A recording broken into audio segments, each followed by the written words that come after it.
Hi, I'm JimmyNavio. Hello! Where is that sexy beast? Are you talking about our wonderful guest? He'll be here in just a moment, but first, we're gonna take care of some business shits as usual at the top of the show. First of all, if you're out there listening to this in audio form, whether it's on Apple Podcasts or Google Play, Spotify, anywhere out there, reminder, we record these live. We do a little editing after the fact, but for the most part, you're hearing the same thing that everyone else is experiencing live over at twitch.tv/JimmyNavio. So if you're checking this out and you found it through whatever means and you're like, I want to see what these fuckers look like, just go over to twitch.tv/JimmyNavio.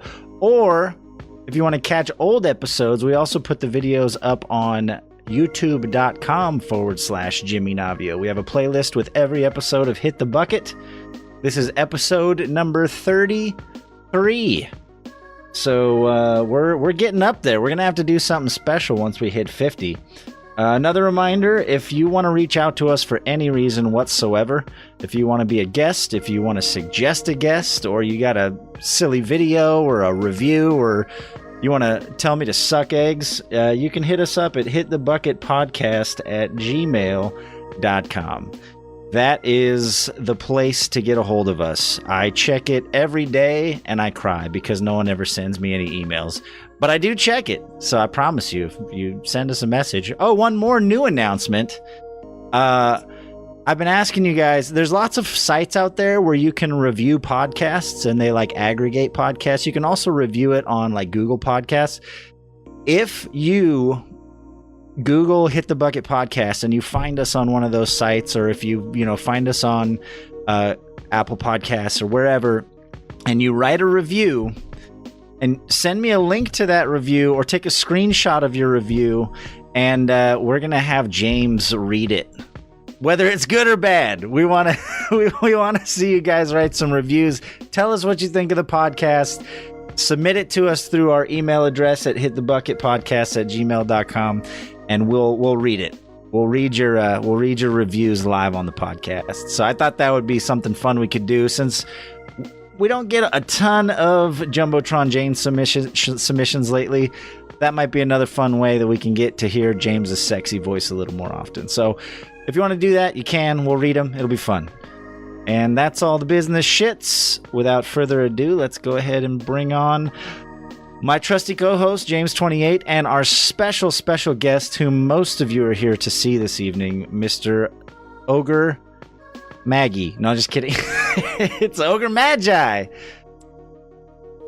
What? I swore it was origami. Origami, exactly. No, it's not. No.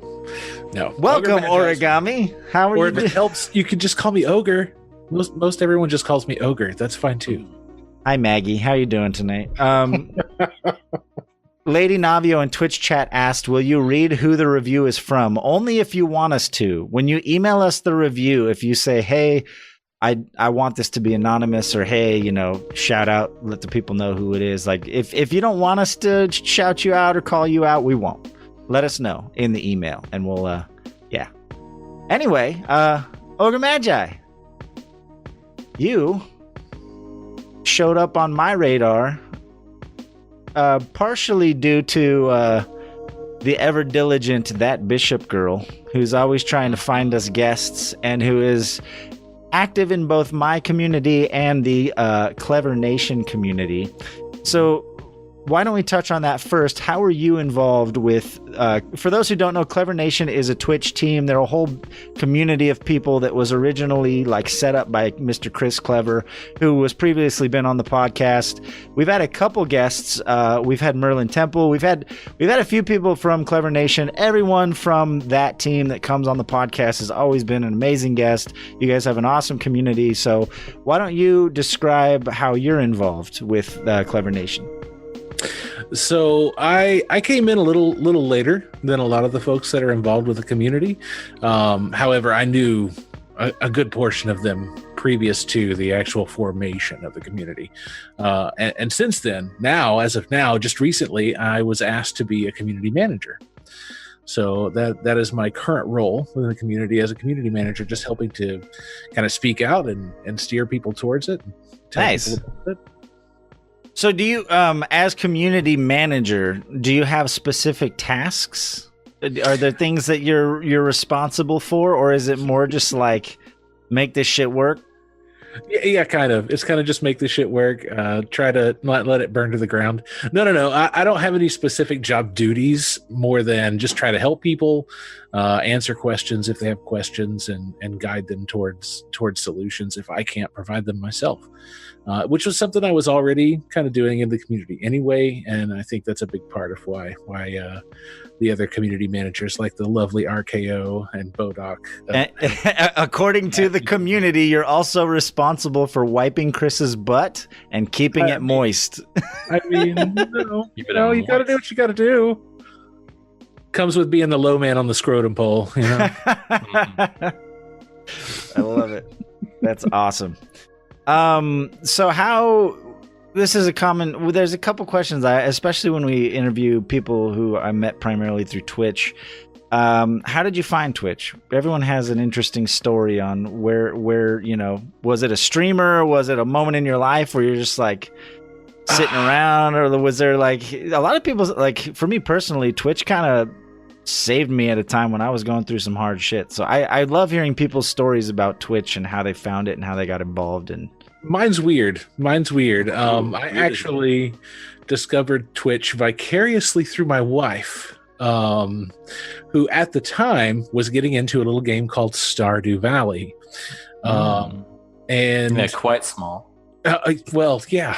Yeah, but it's got a lot of nuance in the game that she was struggling with. So she started looking for resources to help her figure out how to get unstuck and move forward. Right. And of course, that ended up leading her to Twitch and people live streaming it. So I kind of over the shoulder watched her looking at these live streams and had seen some stuff from YouTube in the past and was just like, cool, it's a live video, whatever. Then I started playing a game called Terratech, which is an indie game that they have a really cool feature within their game that they actually show broadcasters through the game app. So as you're playing, it'll pop up in the corner and be like, hey, so-and-so is live on Twitch right now. You should go check them out. And I met a wonderful man named JB, who really kind of enveloped me into Twitch. I went from being just an avid watcher to being one of his moderators and led me right to the door of being a streamer. I owe pretty much everything I know about Twitch to that dude. Love his face. Nice. So did he kind of help you get into becoming a streamer to like... Yeah. Did he? What was it? Would you say it was a more of a push or a pull, or like, did you express interest and then he was like, "This is how you do it," or was he like, "Hey, motherfucker, you need to stream"? That one. Oh, okay. Yeah. So as his moderator, I would actually hang out in a voice chat with him during his live streams. That way, if something happened at the time, this was before low latency. Okay. So we would utilize that 10 to 15 second delay to just be like, "Hey, problems, fix them." Or I could hear those verbal cues from him to fix stuff before it actually, showed up live on the stream. Right. And it was fantastic until he needed to go on break, because invariably when he would go to break, it was okay, Ogre, the show is yours. Go. Bye. And he would walk away from the stream. What do I do? So, yeah. It definitely was not just JB that pushed me to it, but that was a major influence for sure. Kind of just three in the deep end. Yeah, absolutely. Nice. Yeah, we one of the other guests we've had on the show, he used to go by Ring of Favor. He's now Favor 14. He would always joke that, like, because he's worked in entertainment, and he would always joke that, like, it blows his mind that Twitch doesn't have a dump button. Because for anyone who's worked in entertainment, there's always a delay. Every live show has like a a 5-second delay on it, and they actually have a button that will just straight up cut the feed, whether it's audio or video or both, and it's called a dump. And so, like, anytime something happens, they always have a couple seconds to be like, boop, and just dump it, whether it's an F-bomb or, you know, whatever. And he's like, man, Twitch needs a dump button. There needs to be, like, you know, a way where you can just, like, drop whatever, just cut it for, you know, those 2 seconds when, like, oh, don't let that go live.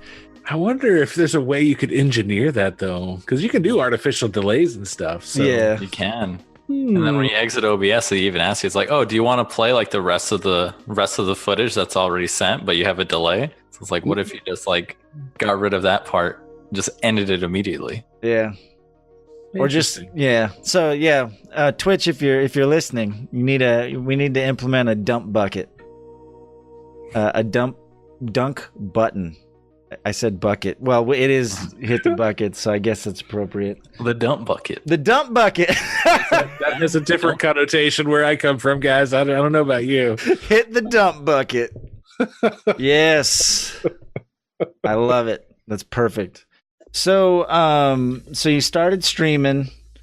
How long have you been streaming? I am just over a year and a half now. I started just streaming mid-July 2017, playing Stardew Valley, ironically, but mainly because I was literally streaming off of a $400 laptop I picked up at an office supply store. Sure. And that was the only thing that I could run alongside OBS and it not just crap out on me. Dude, I think indie games are a great way for people who are interested in like trying it out, because most of them, they're like, there's a lot of really good indie games that are generally low on like resource consumption that you can just play and people will watch. Indie games, I play until recently, and we'll get into the whole Apex Legends thing, but until very recently, I play mostly indie games. Like if you go look through my catalog of my past streams, I love indie games. I don't play a lot of AAA titles. Jimmy is a big fan of his Metroidvanias and roguelikes. Oh yeah. I struggle in that vein. I like it, and I love the concept of Metroidvania, and roguelikes for that matter. But man, I'm so bad. They do take a certain amount of endurance, dying a lot. I think it takes a certain type of person to be okay just dying constantly. Some people get, because you have to be okay with it. That's how you get better. Yeah, exactly. Like there's people, I think that's part of the reason, again, we'll talk about Apex Legends more later, but I think that's part of the reason, like it's very polarizing, because like people who jump into that game and they just die. For me, it's like, okay, I died, but I learned something. I died, I'm getting better. I died, I'm getting better. Like, yeah, Dead Cells, good example. The first like 10 times you queue up and you pop out a new character and you die on the first floor, like some people just like, fuck this, and they close it. And I'm like, okay, like deuces, I'm done. I'm out. But I love that though, because it's all part of the learning experience. It's called failing upwards. I learned that from self-help books. Wow. Wow, that's deep right there. # deep. So your name, where does that come from? Is that a Dota reference? Oh my god, I knew. It always happens. Why? Okay, so origami chess reference is what you mean, Jimmy? Okay, so my name predates Dota, for starters. It actually is a combination of my actual real-life nickname, which is, in fact, Ogre. I've had that nickname since, God, I was 13. And I used it. I used it everywhere online because I'm one of those old-ass motherfuckers that's been around since the dawn of the internet. So that was literally my online handle was Ogre. But surprisingly, 4 characters started not being enough characters for usernames. So I had to append and add more to it. And I tried various schemes of numbers and yeah, but I was actually playing Warcraft 2 at the time. And one of my favorite horde units was the Ogr3Magi. So I ended up going, let's try this one out. Let's see if this one's saturated. And it wasn't. So there you go. I've just stuck with the name since. So you're an Ogr3Magi hipster. You were Ogr3Magi before it was cool. Yeah, before Dota. Yeah. Before League of Legends. Yeah. Awesome. World of Warcraft. Yeah. So let me go to my questions here. I had a couple things. So I know you said you didn't want to talk about work too much, but I can relate to you, and I want to ask you. You said you work in a full-time call center. What type of call center? So the reason I ask is because I worked for State Farm Insurance for like 3 years as I was in auto claims. Gotcha. And I hated every day of it. I was the guy that answered. You called right after you got in an accident, and I had to tell you had $1,000 deductible. So I dealt with angry people literally all day long. So right. I'm hoping to commiserate with you a little bit in the fact that you also work in a call center or have worked in a call center. Well, I can commiserate because in my previous employment, I worked as an inbound call tech support rep for Comcast. Ew. So I know all about taking angry phone calls, okay? Mm-hmm. In my current role, it's a little different. I actually... just for lack of a better way to put it safely, I do work with inbound customer calls. Okay. And yes, sometimes they're angry, but this particular role is extremely unique compared to the other call center environments I've seen. Yeah. In that it's also very rewarding. So, for every angry customer call I get another customer call that literally is just calling to say, thank you. I hope you have a great day. Bye. Oh, and that's literally the bulk of that is their call. That's so wholesome. And it's rewarding. It's still frustrating, mind you. It's a call center, so you get it all. You get it all. You get. Right. I can't scratch my butt without a pick. and then at the same stroke though, here I sometimes actually get a lot of gratitude back, so it feels good. I mean, congrats on surviving Comcast though. It sounds like you've upgraded because the fact that you made it through being a Comcast call center worker and you did not commit Sudoku, I'm proud of you. Mm-hmm. 2.5 years of my life I will never get back. Of taking phone calls like my Wi-Fi's broke. Oof.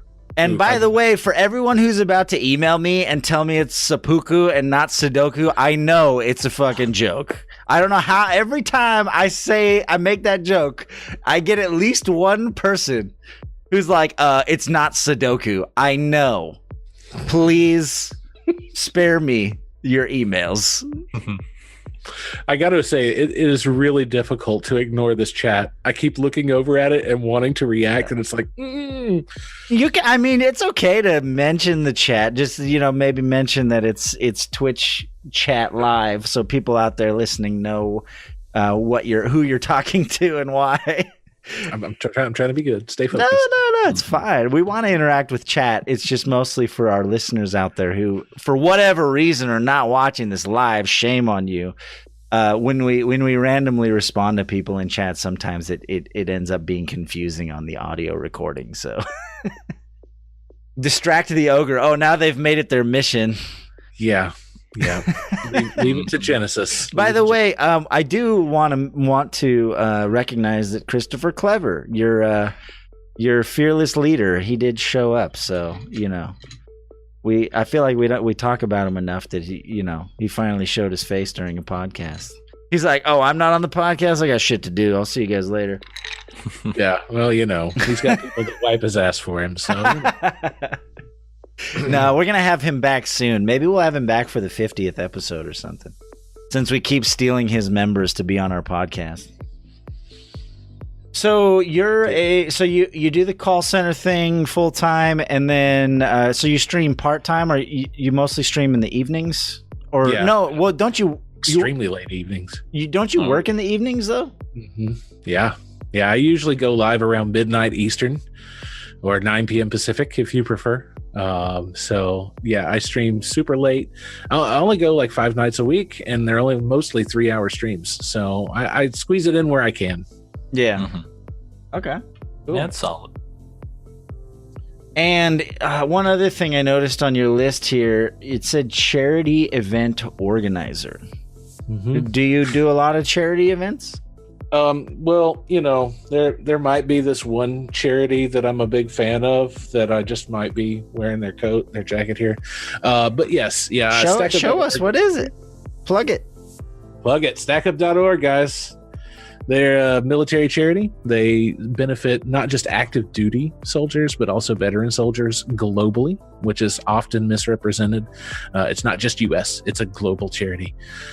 In fact, one of their staff members told me when I interviewed him, if you're not shooting bullets at us, we might send you video games. And that's literally what they do, is they pack up crates full of video game equipment and send them to units overseas, or they'll send them to families that have gone home for family readiness kind of stuff. They've done programs where they hook up a soldier that's deployed and a family member back home with access to a game that they can play together, so that you can stay connected to your family. That's really cool. That's a great idea. Mm-hmm.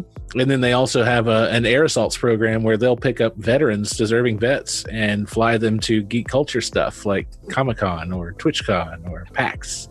In fact, they had a huge presence apparently at PAX South, and somebody was telling me, my God, there were so many Stack Up people there, and I had to break it to them. It's like, no, there's probably only 4 or 5 Stack Up people. Everybody else wearing those shirts were veterans there receiving benefits. But yeah, they're really cool. And just most recently, they've added in the Stack Up Overwatch program, which is for crisis management. So they have staff on hand on their Discord 24/7. And if a veteran, or not even a veteran, if anybody has a crisis situation, you can go on there and somebody will be there who's trained and ready to help you. And it's all anonymous, as anonymous as Discord allows you to be. Sure. That's really cool. It's a great charity. Yeah, no, thank you for sharing that. I had never even heard of them. I think you mentioned they were at TwitchCon, right? Probably. I don't know that for sure. There was a whole aisle of nonprofit stuff, and I think I do remember that logo looks really familiar. So you'd have seen a lot of red. Okay, yeah. Everything they do is red. Either they had a booth, or I saw people walking around with that shirt or that logo, because it does at least the logo looks familiar to me. So very cool. So yeah, it was stackup.org. Stackup.org, exactly. Cool. Yeah, and as an organizer, I'm actually setting up a charity event through Clever Nation for May. I've started getting things ready and seeing who's interested in getting involved and gathering resources. So we're hoping to have a big charity blowout in May for them. Awesome. So if people are interested in getting involved and helping you with that charity, they can reach out to you, I'm sure. Absolutely. What's your Twitter handle? What's a Twitter? You don't use Twitter.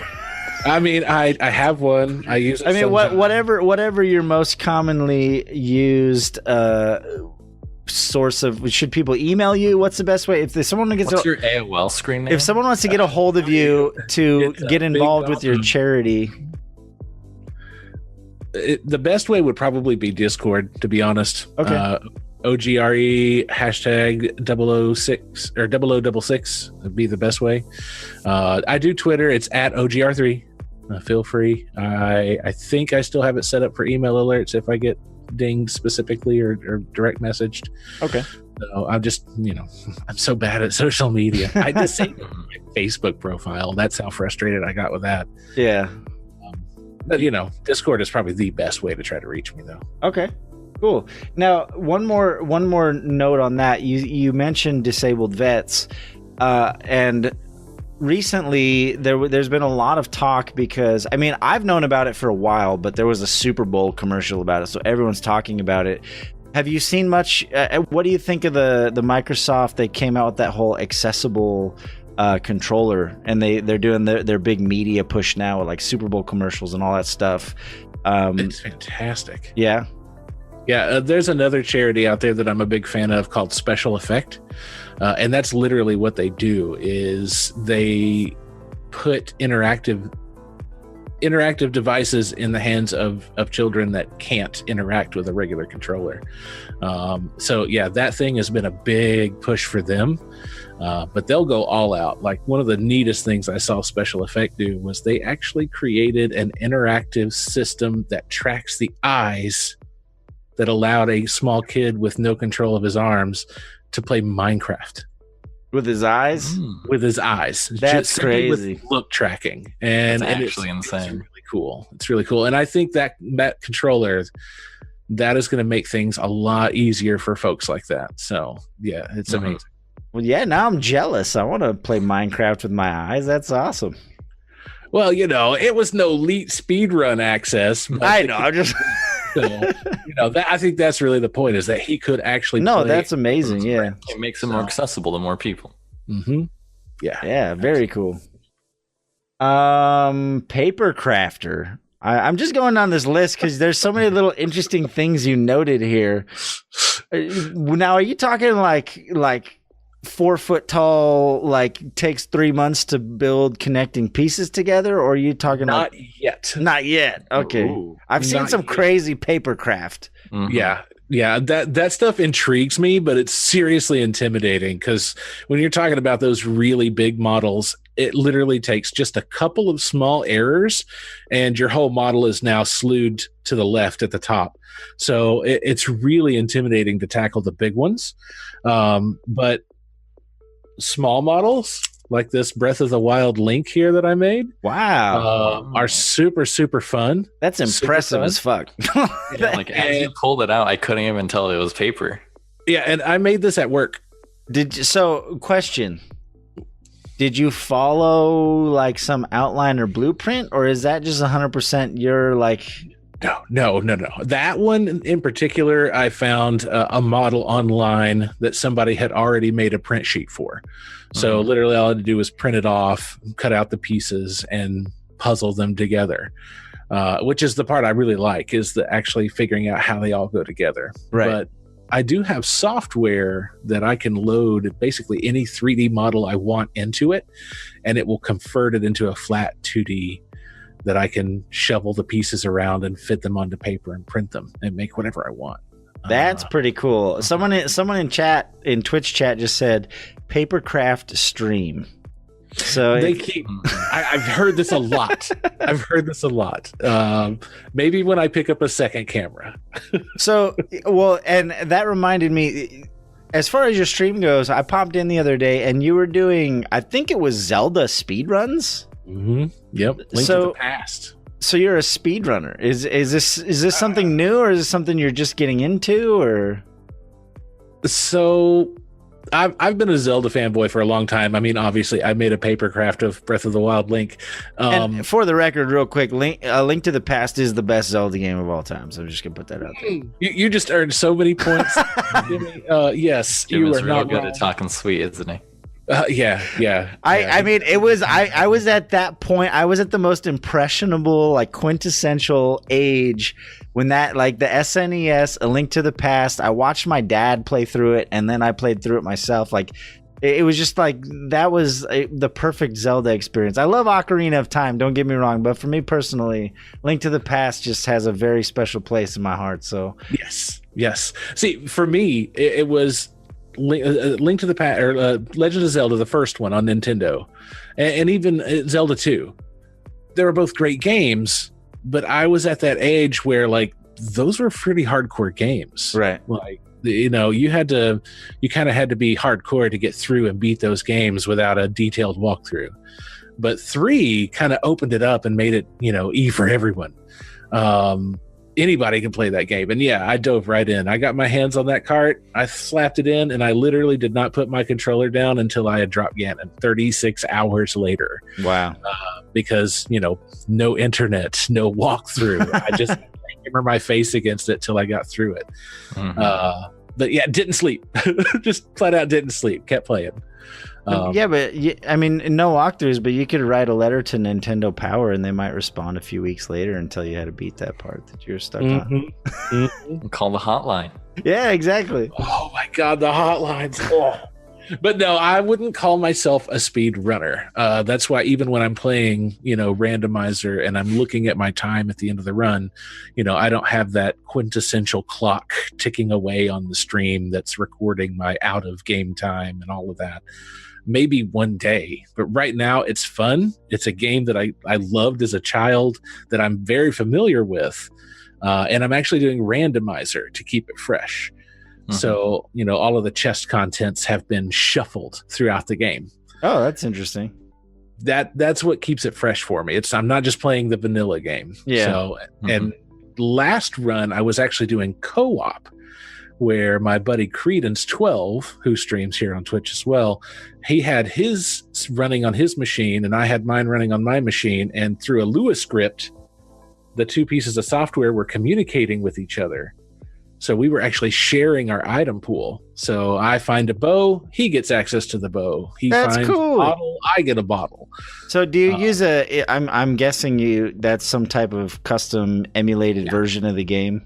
Has to be for that, yeah. Yeah, that's insane. That sounds like a lot of fun. I'd be interested in trying something like that. No, the reason... If you're serious, though, we can talk, man. Yeah, let's do it. I'm down. Heck yeah. I'd be all about it. If you can keep up with me. I remember wherever... I remember that game like beginning to end, front to back. So you won't remember it when all the items are randomized. You have a good point there. That's remembering it linearly and then being able to figure out the logic of having everything be in a new unknown location. There is a certain logic path. Like it's really evolved since they started making randomizer. So you're not going to find yourself at a point to where it's unplayable. There's an item locked behind a door I can't open. So there is a logic that flows you through the game. But it's still knowing that logic and just being able to go, oh, well, I got this, which means I can go there. So that has to be there. Let me go there and get it. It's a skill. It's a skill. And I'm not terribly good at it, to be honest. But I'm learning. No, that sounds really cool. I would definitely be interested in checking that out. No, the reason I brought up speedrunning is that, and people mentioned that they want you to stream your paper crafting. I think we combine the two and we do some papercraft speed runs. Going for my personal best, guys. Yeah. Holding this Breath of the Wild link. We get this is a whole category no one's ever even touched, man. Wow, that Ditto looks great, but the Mewtwo. No glitch, 100%. All achievements unlocked. Let's make some paper, bitches. That could be interesting, but I think your finished products are going to look pretty whack. You'll be at the next game's done quick. They'll be sitting on the couch playing the game, and you're off in the corner just frantically folding paper, with a little I don't want we can't do a digital timer because it's paper. It's very tactile. You have to have a sand hourglass on the table. Oh yeah, absolutely. You got to get it in under the. You're sitting on a gold mine. This is no one's done this before. You're welcome. Hottest new content on Twitch. Oh, paper cuts! I didn't even think about that. You moved too fast. After two speed runs, his fingers are just covered in Band-Aids. He's like, I need a break, guys. Oh, God, I'm out. Where's the liquid skin? Where's the liquid skin? Yeah, he has an assistant off to the side with the liquid skin on hand, just hit me. Perfect. I love it.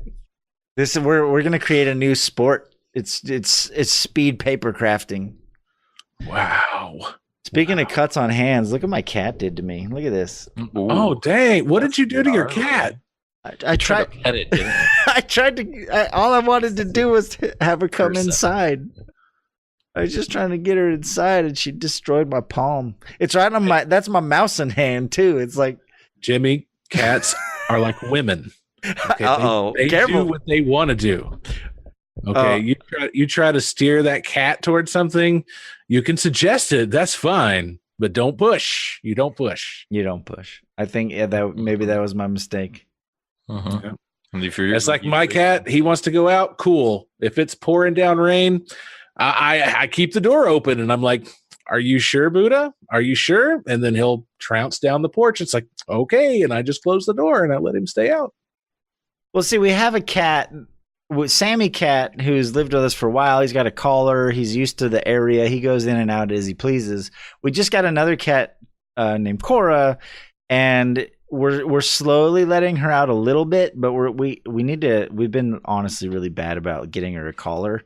So like my concern is she gets out and like doesn't know the area and runs off, and she doesn't have a collar. So that I was trying to get her back inside, and she destroyed me. So it's my own mistake. I feel bad that I had to be rough with her, but she taught me a lesson. Mm-hmm.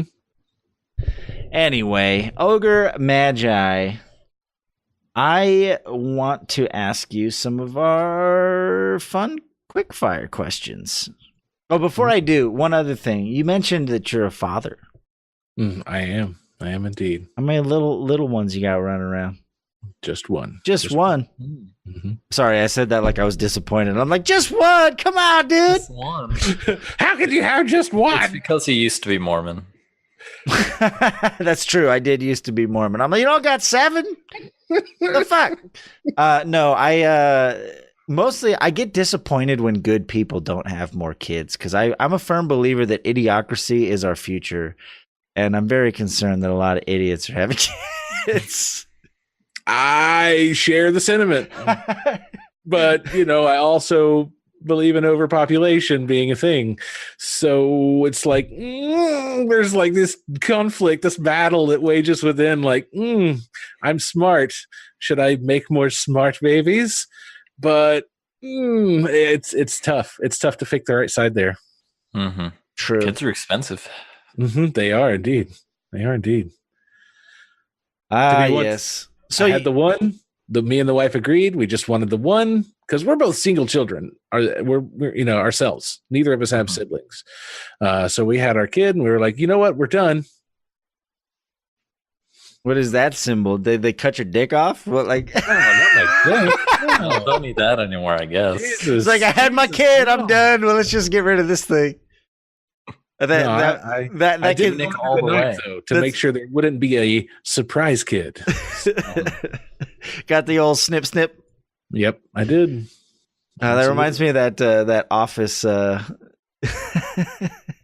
mind. We won't go into it. Anyway, so how old?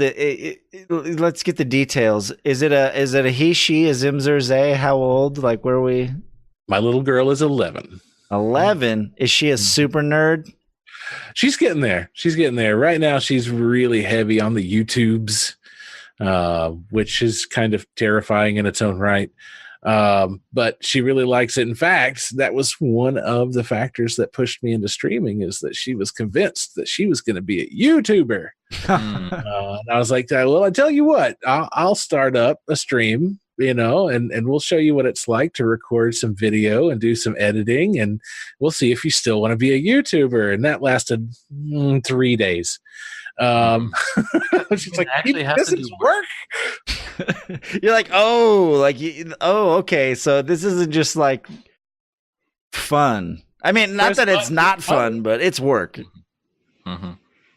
You mean I don't just like make videos and get famous? There's actually like hard work and dedication behind it. James, how many hours does it take you to edit one of your YouTube videos? Depends how long it is, and if it's 10 minutes, probably 4 hours. Yep, sounds about right. Yep, not as easy as it looks, people.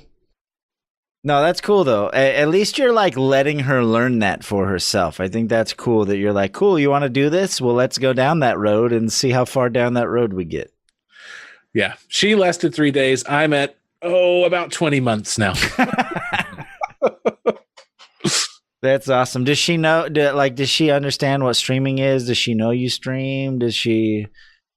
Oh yeah, she's bombed in on a couple of my streams before. Yeah. In fact, one of the most fun streams that I've had was the wonderful Priddle, who is a friend that's overseas, sent us the gift of a Nintendo Switch.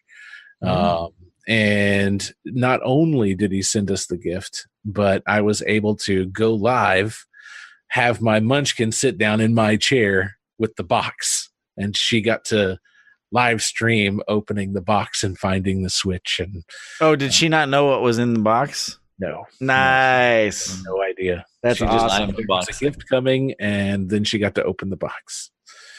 So there was definitely that moment, just like you see sometimes on Christmas videos. The box came open. Nintendo 64. Yes. Perfect. That's awesome. Very cool. Yep. And as Bishop brought up during my November Stack Up charity stream, there was in fact a makeover where she and my wife got to apply a makeover to my face, which sucked, full disclosure. I'm sure you looked beautiful. And I'm sure someone in chat will post links to pictures so I can look at them later. The clips are out there, I'm sure. Yeah, we need clip links so we can show them during the podcast. That'd be even better. Oh, here we go. You asked for it. I guarantee you these folks are going to go get them. So my cat is all about everything that's happening right now, so I can only see half of my screen. James, do you have our quick fire questions up? I do have them up. Do you want to fire off one of your favorites? Of course. All right, Ogre. What's your favorite word? My favorite word, at least since I've started streaming, for sure, is moist. That's so I diametrically oppose Chris in that. Yeah. That's Chris's least favorite word? Yeah, absolutely. Mhm. Absolutely. All right. Stay moist. Then I'm guessing Chris won't ever let Tropical Moisture join Clever Nation. Oh, definitely not. Who, by the way, is also a paper crafter. You and Tropical Moisture. If you don't know who she is, she's been on our podcast. She did the the paper crane challenge where you make like 1,000 of them, and then you get to like make a wish or something. It's really interesting, but yeah. Mm-hmm. She's cool. So moist, that's a good one. So if we're playing good cop, bad cop, since James asked you what your favorite word is, I'm going to ask you what your favorite curse word is. Oh, wow. Well, that's very easily fuck. I mean, it's a no-brainer, and I'm sure it's one that's been mentioned on this question before. But anybody from oh my God, here come those clips you asked for. Anybody that's been around my stream knows that that's easily my favorite curse word. I use it for literally everything. Now the follow-up that we like to ask people, what about other than the sinful seven, the typical cuss words, is there a phrase or a naughty, just something that makes you laugh? Examples we've had in the past are like douche canoe, or turd burglar, or things of that nature. Is there anything along those lines that you enjoy and puts a smile on your face? The one I always grew up with wasn't douche canoe, but for my age, it was douche nozzle. Yes, that's one that slips out occasionally. Douche seems to be a solid like combiner. You can put it with almost anything we've discovered. You could just like douche phone or douche key or douche straw. Like it doesn't matter what it is. It just works. It's the base word. You just tack on whatever you need right at the end. So we might have to have a clipathon. They just posted a lot of clips just now. We might be learning a lot about you. I told you, man. Ask and ye shall receive. There's a lot of them. Shady Hubba said none of those worked. Hey, you know what? This is my podcast. You can suck a butt. James, you got a question? Yeah, so fledgling speedrunner, paper crafter, father, and charity streamer. What's something you aren't very good at? Gaming.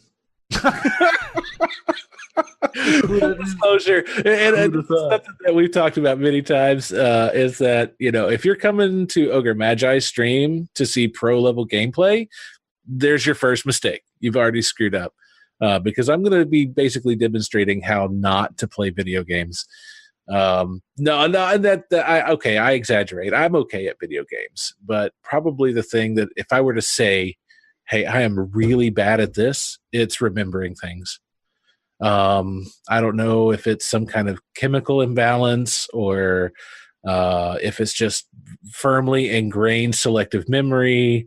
I don't know. There's a problem I have with remembering virtually anything.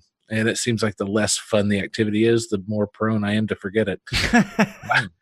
Which is why my wife is convinced it's just some form of self-induced selective memory. Because I can leave myself Post-it notes and still I'll look at the Post-it note and be like, why did I write that? Okay, cool. Throw it away. All right. I feel like I might share a little bit of that one, because if there are things that I remember that are freakish, I remember stuff that most people should not remember because to me it's important.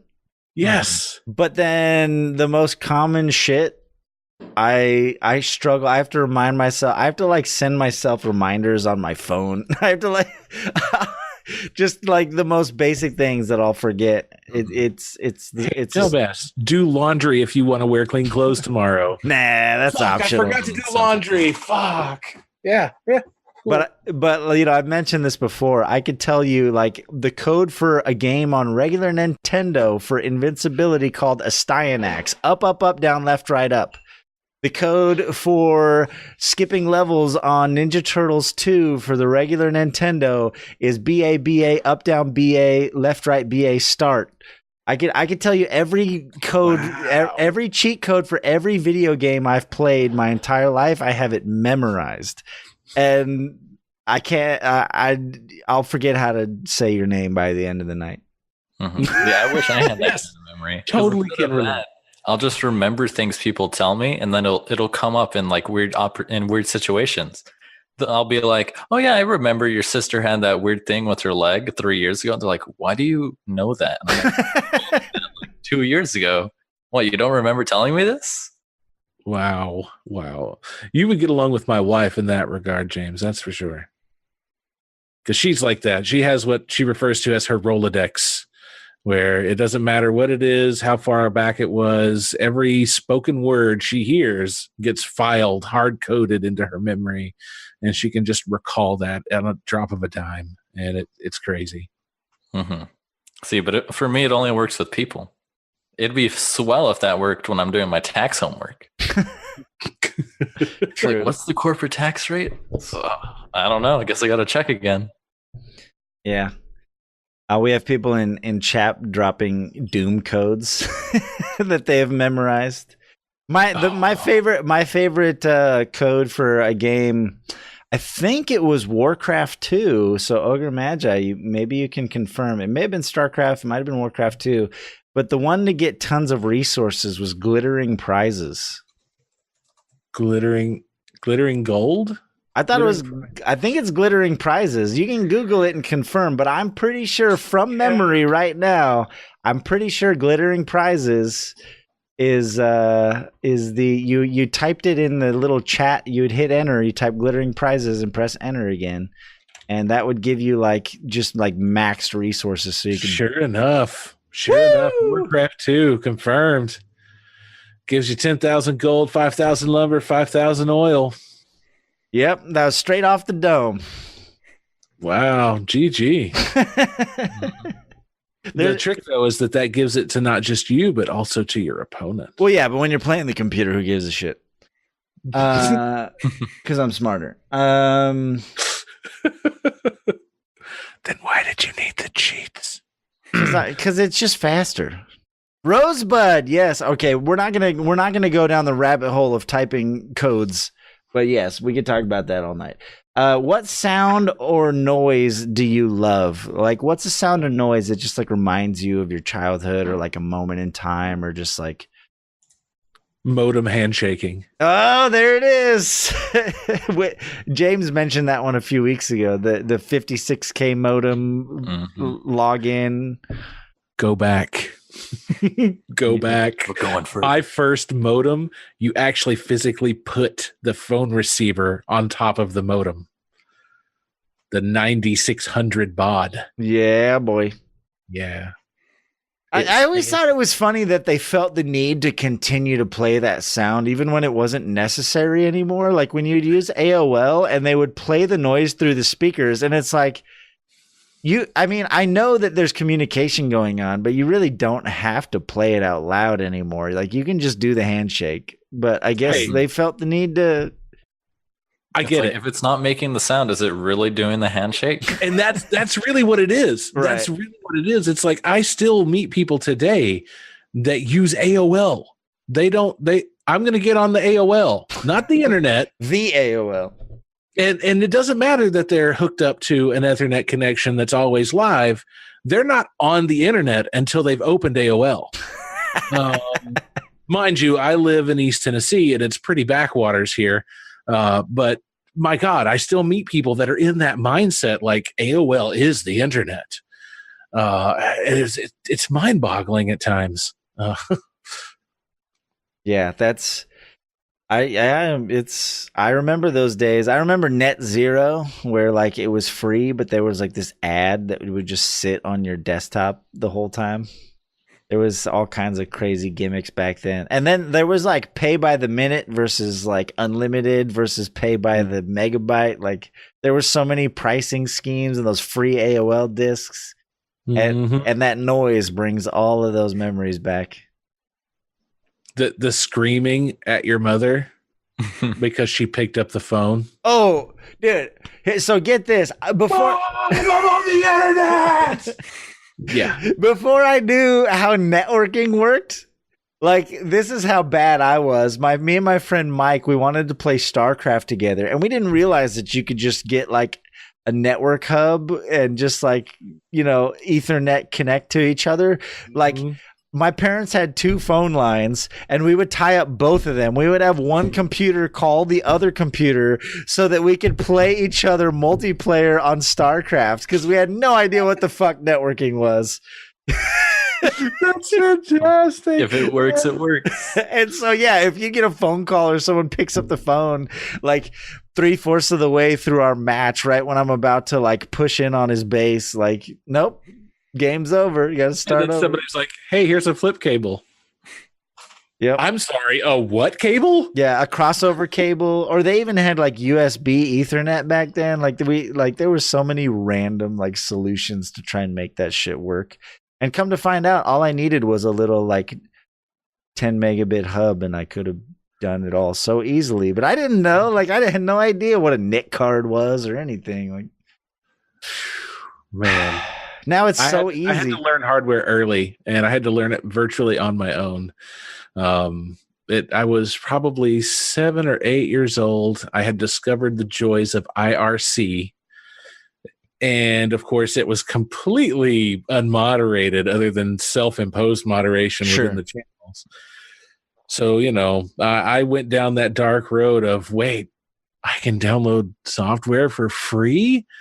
So yeah, it was really dark and really weird, and here I am downloading these games and doing all these things that now I look back on with regret. Of course, it's like, Jesus Christ, how many businesses did I help fail as a child? I killed these businesses, dude. I have brought up IRC on the podcast a few times, and like the younger guests are like, yeah, I guess, because they didn't live like, they don't get it. Like, well, Quake and Counter-Strike, the only way you set up scrims back in the day was IRC channels. And like the IRC bots were so advanced that there were download bots, there were music bots, like everything. And I always make the case that like basically Discord kind of replaced IRC in a lot of ways.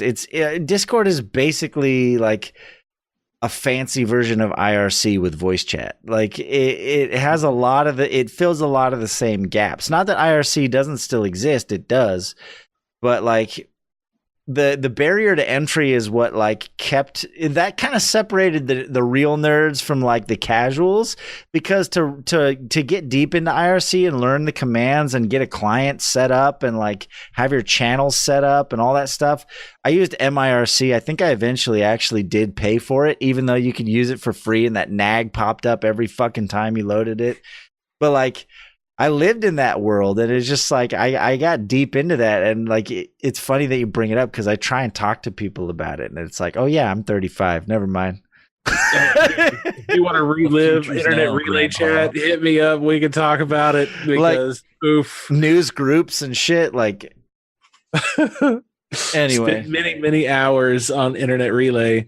But yeah, I ended up downloading something got corrupted in the transfer, and whenever I ran the game, it crashed hard enough that I had to manually power down the machine to stop the process. And when it did, it literally sounded like a machine gun was firing inside the case. ooh. And after it was done and quiet, and I pulled it apart, and the guy whose computer I was using at the time made me dig in there with him, we discovered that the hard drive buffer had just decided to puke onto the platter as the machine was powering down. So we were literally hearing the needle physically rabbit on the platter.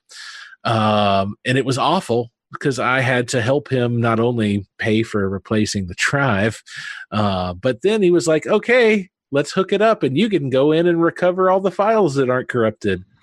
Oh, no, you're kidding me. So I had to manually dig through all of these dumps trying to find files that could be recovered because he had a bunch of his stuff, obviously his computer.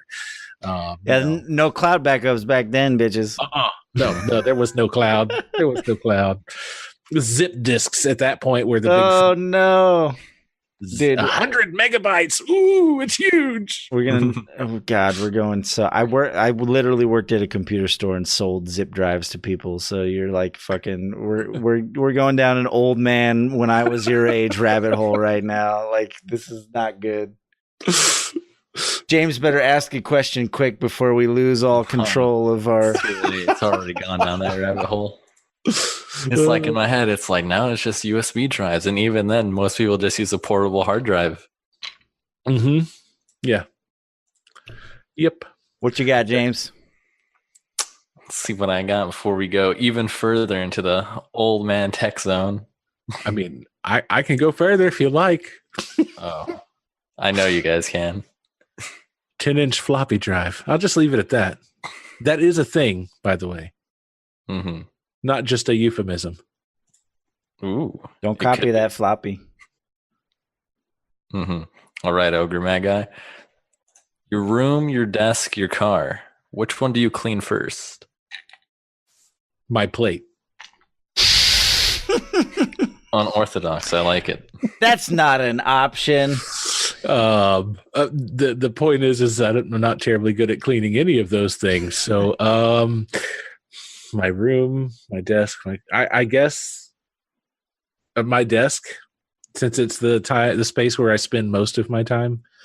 I seriously have to compile everyone saying the same exact thing. It's going to be so awesome once I do it. Every person who's a Twitch streamer, the first thing they say is my desk because it's where I spend most of my time. Like we're all a bunch of desk jockeys, and it's so awesome that I'm gonna have a collection of everyone saying that. I love it. If I didn't think it would make me look and feel like a terrible person, I'd point the camera down at my desk right now just so you can see that it, even though I say it, it is in fact not clean at all. Yeah. All right. I'm gonna ask you a quick one. Since you worked in their call center, without thinking about it too hard, you just got to off the dome. Why is Comcast trash? Because they don't communicate with their customers primarily. And the reason I say that is like, I'm a late night streamer, as we've already discussed, but Comcast loves to push out these firmware updates at 2 and 3 o'clock in the morning, which is like the hot spot for me. That's like right at the peak of my stream. Right. And it's not like there's any warning to it. It's just like, haha, everything's going great. Wait, why am I no longer I'm dropping frames. Internet? Mm-hmm. And it would be just a simple matter of sending out a text message or an email or, hey, we're going to be doing an update tonight. Heads up, I could stop my stream 10 minutes early, or I would be prepared for it at least. Right. Instead of a week long of interrupted internet service, then followed by 2 weeks of no interruptions, and then just to be caught off guard by surprise by another firmware update. Mm-hmm. And I know as a former employee, they have to do it. I mean, they have to. And the hours they do it is probably best for the majority of their customer base, but they're still alienating at least some portion. right, of their customer base. And I imagine it's the same sort of thing for their other lines of business as well. Frickin' tell your people what the hell you're doing, Comcast, please. Jesus. Communication. I think I mean that in the age of information, I think we've gotten to the point where consumers just expect a certain level of communication because it's not that it's not that hard to hire one person. It could be an intern. Just be like, hey, you're responsible for applying to Reddit. That's all you do. Just go on there. Like, whenever someone complains about something, write it down, let them know we're aware, and just say, hey, I'll let the people know. Like, it's not that hard to just communicate, at least on the most basic of levels. And I think that's why I go back to what we said in the last podcast when we talked about just like customer support. Like, if anyone wanted to compete with Valve, all they have to do is communicate, because Valve is terrible about communicating. Like, and I think that's part of the reason Apex Legends, I joined the subreddit as soon as that game blew up. And I've been following some of the threads where people are like starting to point out things that, hey, this could be better. Or, hey, could you fix this or whatever? And there's staff already like in the comments, like saying, hey, yeah, thanks for the, input. We'll look into that. I'll create a bug report. Like, they're acknowledging what people are saying about the game. Yep.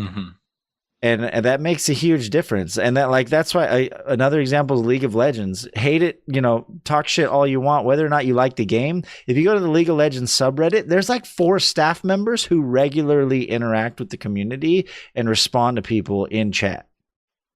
And that's invaluable when you know that, the company's actually listening to what I'm saying. Yeah, right. They don't have to agree with it. They don't have to implement it, but at least wave and say, hey, I see your message. Yeah, I hear you. Like, okay, cool. Like, at least someone within the company knows I exist and knows that I have this complaint or concern. And even then, they'll take like a little bit of what you're saying and maybe they'll use it. They won't use all of it, but they'll still acknowledge that idea exists and then take it back to the rest of everyone else. Yeah, they'll at least take it into consideration. Exactly. But so many companies just, they're living in the 1990s. They don't understand that it's a different time. There's a direct connection. You should probably start using it.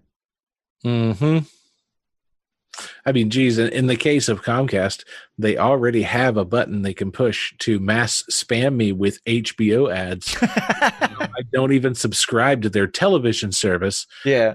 Use that system. You already got it. It works. Just put relevant content in the message that applies to my local area. Good point. The code can't be that hard. They have all these tools. It's like when they have the resources for what they want to have the resources for. It's just like the old adage, you have time for what was that, James? Spending a little bit more money on that? Can't dig into our earnings, can we? Yeah. Nope. Yeah, I've already decided when AT&T trucks come through here pulling that fiber optic, deuces Comcast, I'm out. Yeah. That's the thing is there's here in my city. Yeah, there's so many places where it's literally the only option if you want internet that doesn't suck a giant butthole. And yeah, what I was going to say is like the old adage, you have time for what you want to have time for. Like, these companies have the resources. They just don't care. So that sucks.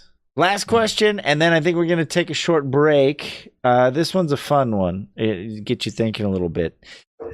Tomorrow you wake up and you have whatever skill set, perfect knowledge, all the credentials to do anything other than what you're doing now. If you could wake up tomorrow, you could be an astronaut, you could be an author, you could whatever. You wake up tomorrow and you're a pro at it, and that is your life. What would it be?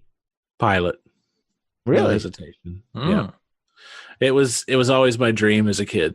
In fact, one of the things that I got addicted to as a small child was flight simulators. And I played games like Lightspeed and Microsoft Flight Simulator and Chuck Yeager's Air Combat, and I absolutely loved them. And I logged so many hours in Microsoft Flight Simulator that I think probably to this day it still qualifies as simulated flight training. My problem though is, as Bodok mentioned earlier, I'm like 100 feet tall. So when I went to the Air Force and was like, hey, I want to be a fighter pilot, because that was the dream, they're like, sorry, Bubba, you're about 10 inches too tall. How tall are you actually? I'm 6'4". Oh, wow. You got 2 inches on me. I don't look tall on stream, but I'm 6'2", so we're close. Yeah, apparently fighter pilots, and it doesn't matter if you're talking about the Air Force or the Navy, there's a height restriction of 5'6", because the smaller the pilot, the more instrumentation they can pack into the cockpit. Which logically it makes sense to my brain, but at the time it crushed me and I walked away. And the recruiter was trying to stop me too. It's just like, hey, name another aircraft. We'll put the controls in your hand. It doesn't matter. Yeah, I was like, no, I want to shoot shit. Fighter pilot. Oh no, I mean, I could absolutely be a veteran Apache pilot right now. Like literally, they told me any other aircraft out there, they would have trained me and put me in the cockpit. But it was that heartbreak. Like I couldn't get over it. They're no fighter pilot. Nope. Yeah. Especially helicopters. They're like abominations, really. How do they fly? Like the aerodynamics makes sense, right? It all, like, the math checks out, but it really shouldn't. They're the hummingbirds of military aircraft. You can't explain how or why they fly. They just do. Bumblebees, yeah. Yeah, it's like we got two rotors spinning in opposite directions and it creates lift. We really don't know. Like, it just works. By the way, they pointed out in Twitch chat that we're tall. Yeah, we didn't even mention James's height. He's like 6'1" as well, aren't you? Yeah, we're all y'all in chat are a bunch of shorties. So I'm not a heightist, but I'm just saying. Uh-oh. Janice is firing back that he's 6'4". Prove it. I'll see you at TwitchCon. Oh my God. I want to go so bad. We'll just get a posse of 6 foot plus people. Bella Bandit is actually 6'1". She is a tall lady. And Bella Bandit, for those who don't know, we're going to have a Chief's beef right after the right after the break. Bella Bandit is Meshyf's better half. They're both tall. They're big ass people. Yeah, I feel like a shorty whenever I hang out with them. But I think now's a good time. I think we asked all of the important questions. I think we'll take a short break, and when we come back, 3 to 5 minutes, we will have a hot, fresh, spicy Chief's beef. And this one is 2 weeks in the making, actually. We didn't have a podcast last week because my throat decided to murder me, and it wasn't good. And plus, I just really wanted to play Apex Legends, but I did have a sore throat, so we'll go with that. The truth comes out. Shh. We'll 3 to 5 minutes. Go do what you got to do. Smoke your smoke, drink your drink, hit the bucket, and we'll be back with some hot, fresh beef. If you guys just want to mute yourselves, and yeah, got it. We'll be back in a few. All right, I am back. I just sucked down a whole bunch of chicken and pasta that Lady Navio threw at my face real quick. You're lucky I came back. I wanted to keep eating it, to be honest. It was delicious. It's calling my name. But we'll finish the podcast first. Real quick, before we get to Chief's Beef, one thing I wanted to mention, our good friend Swa, I've known him for many moons. We grew up in the same town together. We were involved in music programs together. The intro music and the outro music that you hear on all of the Twitch streams and YouTube videos, not the music playing right now, this is just some random background shit. But those intro songs that you guys were all jamming out to, that's Swa Music. And recently he just got signed by an indie label. So I'm super stoked. I didn't even know. Meshyf was like, hey, did you see Swa's Twitter? Really cool.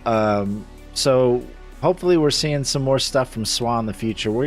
He was on the podcast back in the early days. I think it was like the first 10 episodes. He was on way back when. We're going to have him back soon to talk about his new ventures, his new signing, and all the things that he has in store. So yeah, please go check him out. I really appreciate it. He lets us use all that music for free.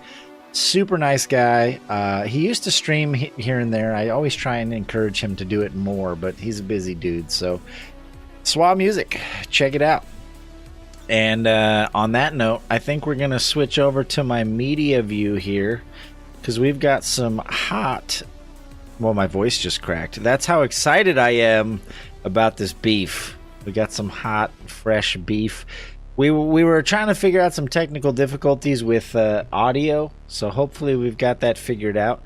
If not, then, fuck it, we'll do it live. We'll figure it out. You guys can... Pretty sure I got it sorted, friendo. All right. Well, you're all along for the ride, and we'll edit it for the... If you're watching this on YouTube, you're going to miss all the fun. Most of the fuck-ups are usually edited out by the time it hits YouTube, but that's why y'all should be here at twitch.tv/JimmyNavio listening to this and interacting with us live. Just saying. Where you at? Chief's Beef, here we go. This is hot and fresh. Like I said, I think he made this last week, but he's been kind of tweaking it leading up to this podcast. So for those who don't know, Meshyf, twitch.tv/Meshyf. Good friend of mine. He sold me my car. We're from the same hometown. He has an inner angry man that he likes to let out from time to time. He likes to complain about silly things and tell all the kids to get off his lawn. So he's going to give us two topics that he's not real happy about this week, and we're going to decide which one is the bigger beef, meaning which one do we think is the actual thing that we should be most concerned about. So we'll all watch it, we'll all debate it, and then we'll see. According to him, there is a right answer. It is completely subjective, but according to him, there is a right answer.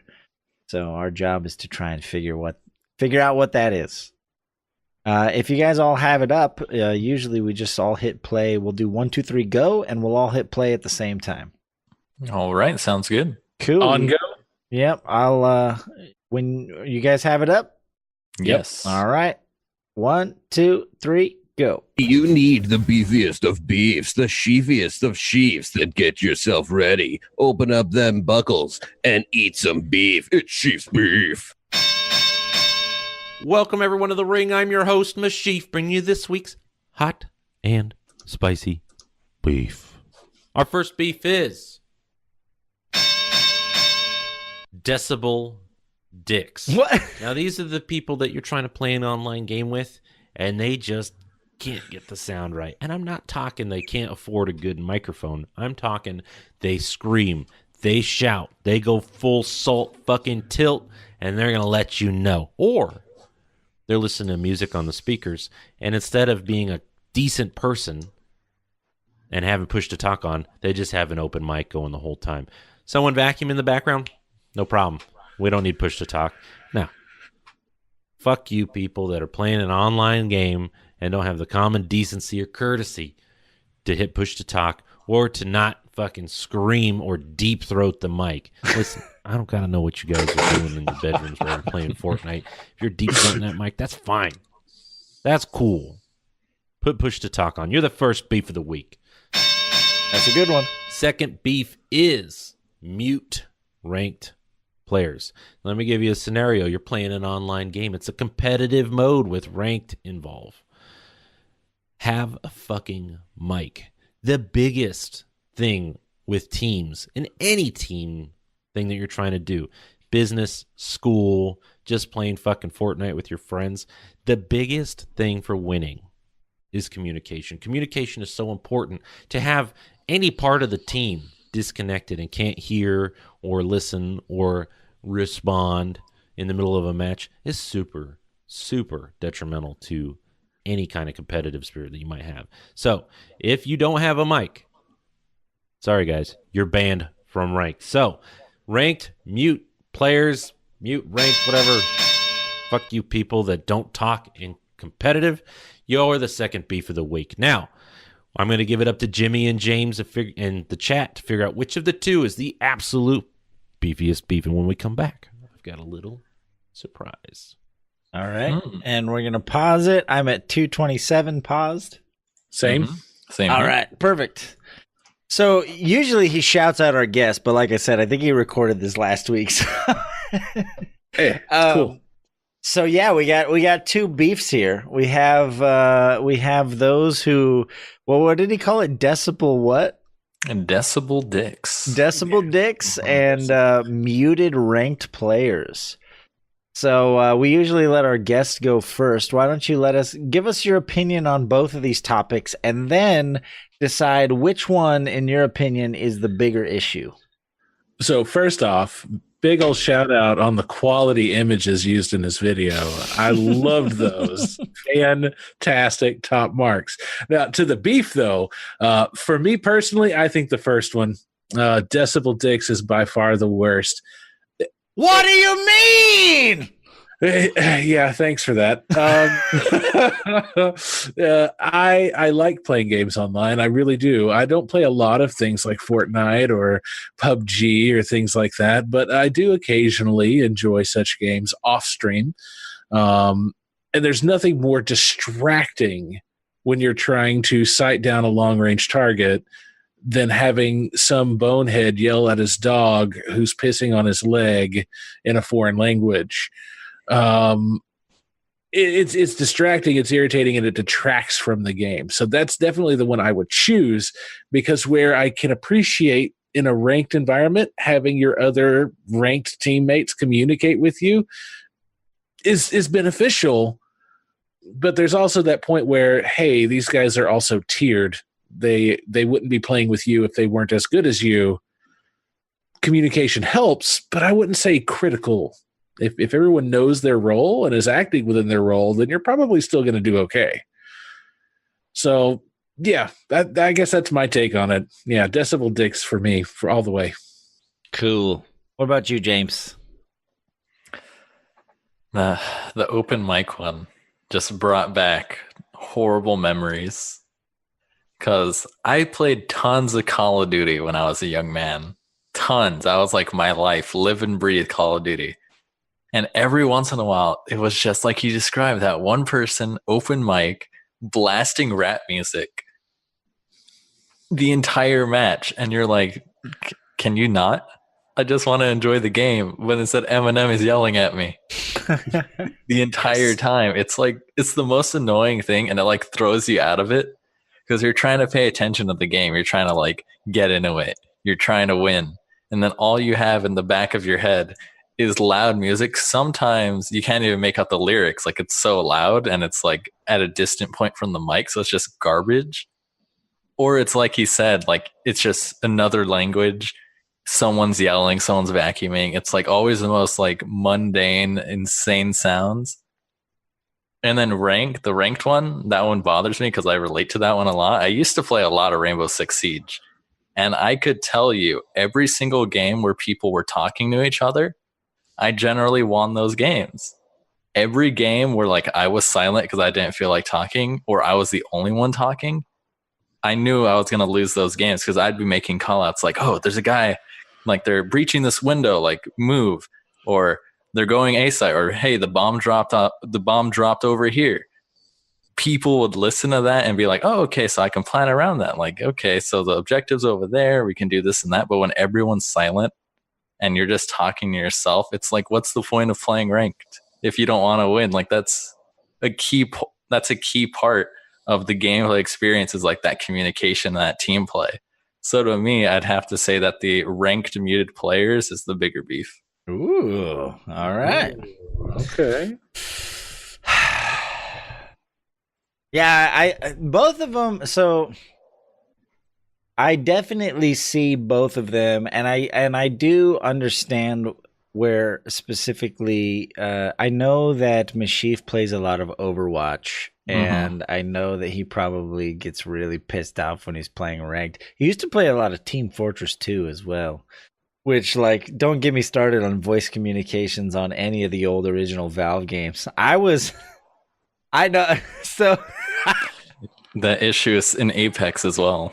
I was the asshole in Counter-Strike Source, mostly like custom games, but Counter-Strike Source and TF2, there was a minute there is a tool you can install where you can basically bind keys to play pre-recorded like MP3s, like either songs or sound effects in Half-Life or Counter-Strike. And I so I made my in Counter-Strike, I made my spray the DDR the little square with the arrows on it for DDR, and I had buttons for each, like for 4 different DDR songs. So I would spray it on the ground, and then I would start playing the music. I would find servers with open chat, meaning both teams could hear your voice comms. And I would spray the DDR pad on the ground, and then I would play a track from DDR, and then I would just dance around in circles on the DDR pad and try and get both teams to stop fighting and dance with me on my DDR pad.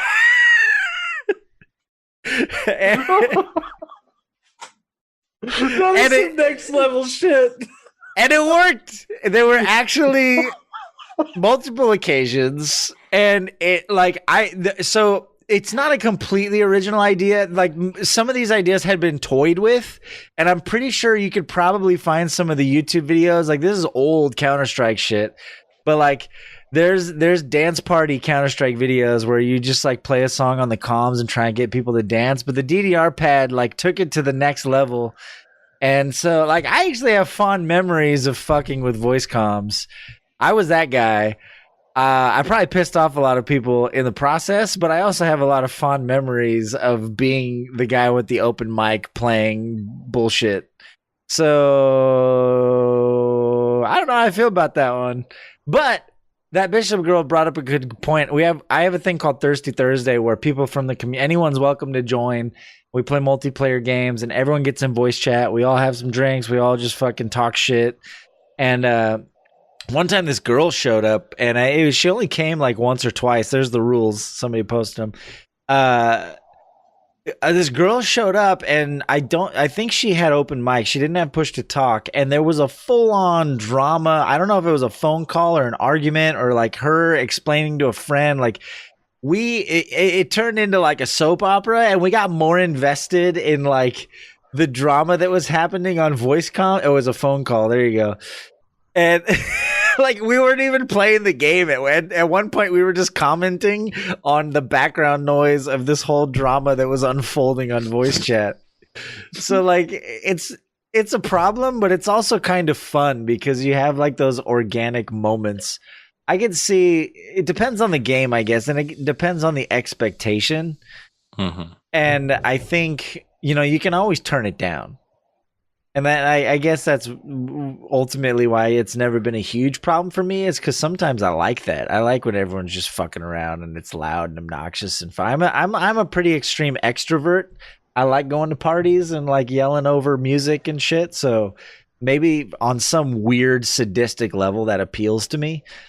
But the VoiceCom one, I also have mixed feelings about, because up until a couple weeks ago, we have technology that just solved this problem. And I know I keep saying we're going to talk about Apex Legends, but the ping system in Apex Legends makes it no longer required to have any voice comms with anyone. You can literally have full coordination and team interaction with their advanced ping system.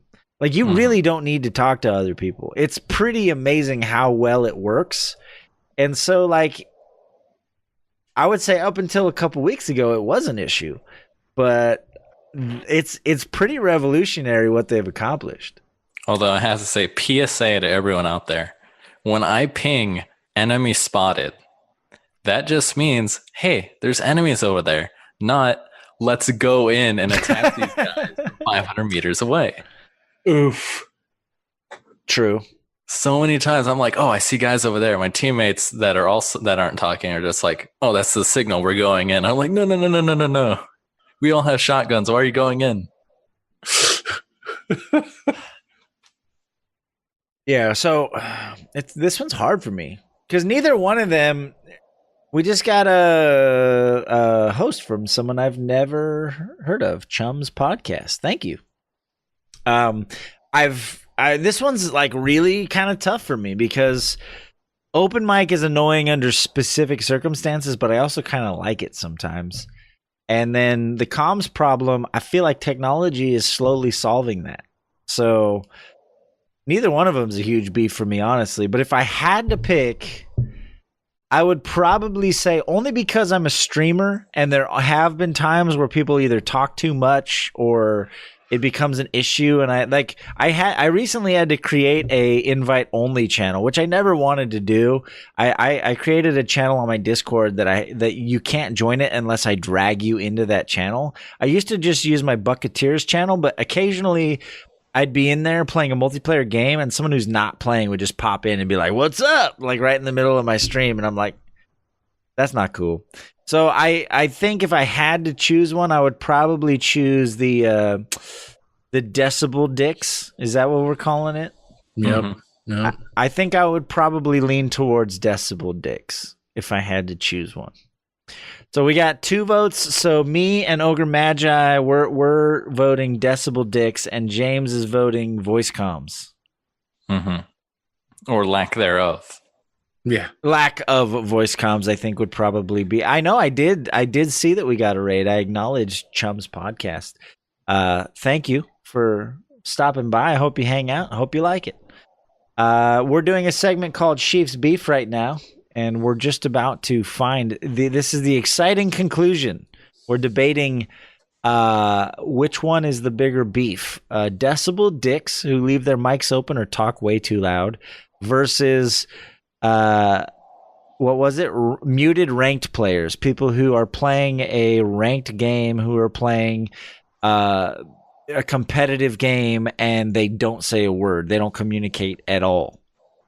And so Ogr3Magi and myself have chosen Decibel Dicks as the bigger beef, and James has chosen muted ranked players as the bigger beef. So we're going to all... I'm at 227. We'll do it on go when you guys are ready. Ready. All right. 1, 2, 3, go.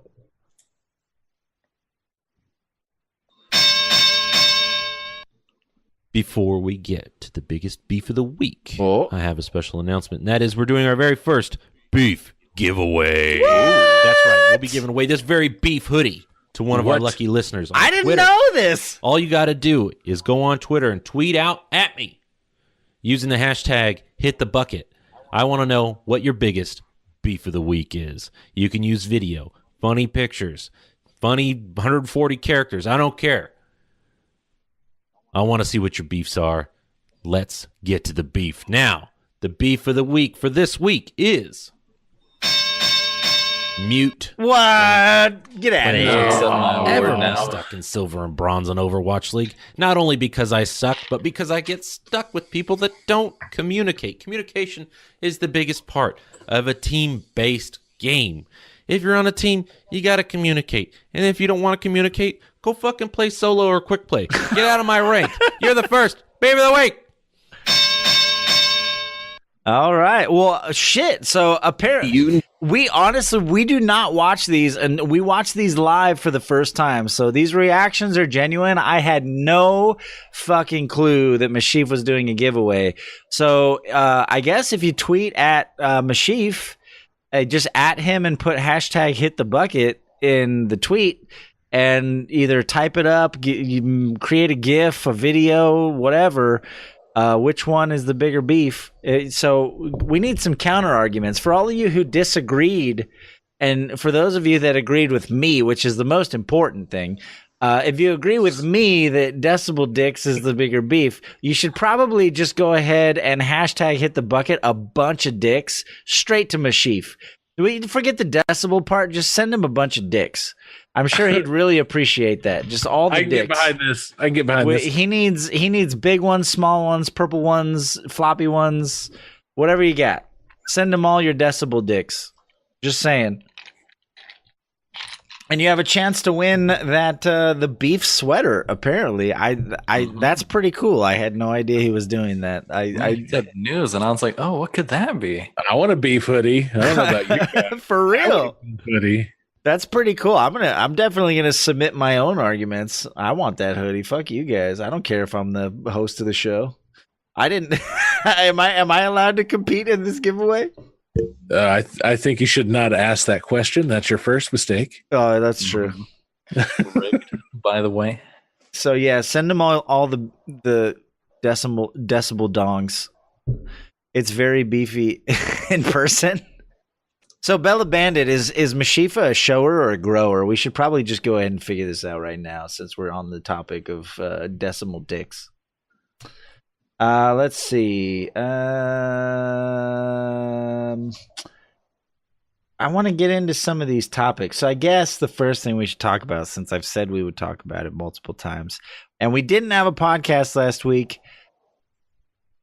this game came out and fucking blew everyone's mind. Apparently, everyone on Twitch is playing it. Everyone's watching it. It's free. It's on multiple platforms, and it is called Apex Legends. So I do want to just briefly talk about it. Some of the things that I have observed, not so much about the gameplay, but about just kind of the release of the game itself. And Huge. It was massive. And the first thing I want to point out that I think I didn't realize this until someone on Reddit pointed it out. We had a couple weeks ago for one of Sheaf's beef, he pointed out how hype these days has become a major problem.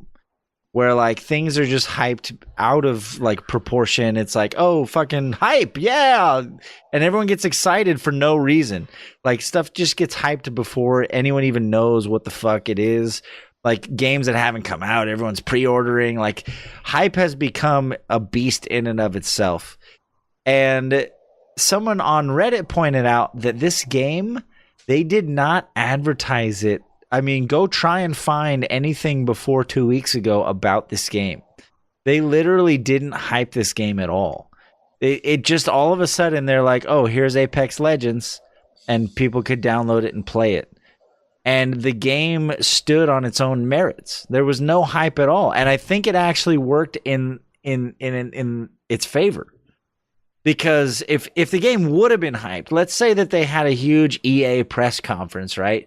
And they were like, whoa, Battle Royale in the Titanfall 2 universe, blah. If they did the whole, like, Activision, Blizzard, like, Diablo Immortals thing, like, they probably would have failed. But they didn't give anyone the chance to criticize the game. They just, like, here's the game. It worked. It was a smart play. It was absolutely a smart play on their part. I don't know. Like, what do you think, James? I don't know. Like, it's the same thing because just one day I'm just like, why is everyone playing Apex Legends? What is this game? Like, it took me a couple days before I even learned that, like, it was from Respawn Entertainment and it was based in the Titanfall universe. I was like, where'd this game come from? There was nothing I even heard about it, especially with how popular it got. Like, especially on Twitch, it's like, took the #1 spot.